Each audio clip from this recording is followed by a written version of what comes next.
نصیحت کا بہترین وقت، بچوں کو نصیحت اس وقت کرے جب بچے ریسیپٹیو موڈ میں ہوں۔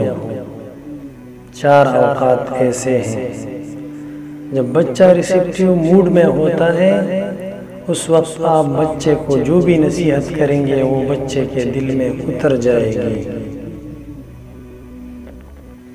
جب بچہ رات کو سونے لگے، اس وقت بچہ لرننگ موڈ میں ہوتا ہے، اس لیے اس وقت بچے کہتے ہیں ہمیں کوئی کہانی سنائے۔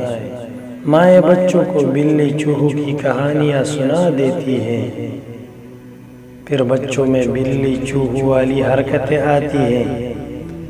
اس وقت بچے کو نبیوں اور نیک لوگوں کے واقعات سنانے چاہیے جس میں اچھی نصیحتیں ہوں، تاکہ آپ کا بچہ بھی نیک بنے۔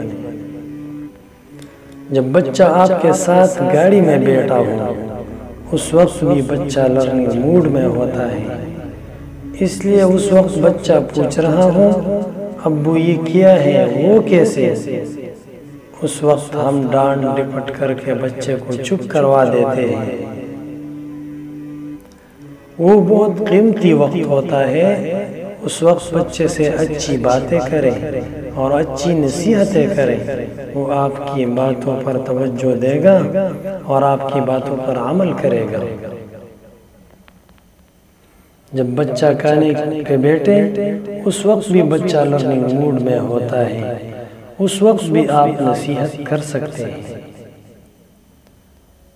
جب بچہ بیمار ہو، اس وقت بھی بچہ لرننگ موڈ میں ہوتا ہے، اس وقت آپ جو بھی نصیحت کریں گے وہ بچہ کے دل میں نقش ہو جائے گی۔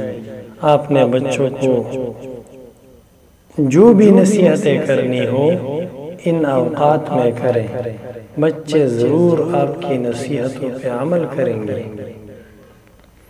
بے وقت بچے کو کبھی نصیحت نہ کریں، کیونکہ بچے کبھی کھیلنے یا کسی اور موڈ میں ہوتے ہیں۔ ہم بچوں کو نصیحتیں کرنا شروع کر دیتے ہیں، اس سے بچہ کچلنا شروع ہو جاتا ہے اور آپ کی باتوں کو اہمیت نہیں دیتا۔ اسی وجہ سے بچہ نافرمانی کرتا ہے، ہم پھر اس کو مار پیٹ کرتے ہیں اور اسے اپنے آپ سے باغی بنا دیتے ہیں۔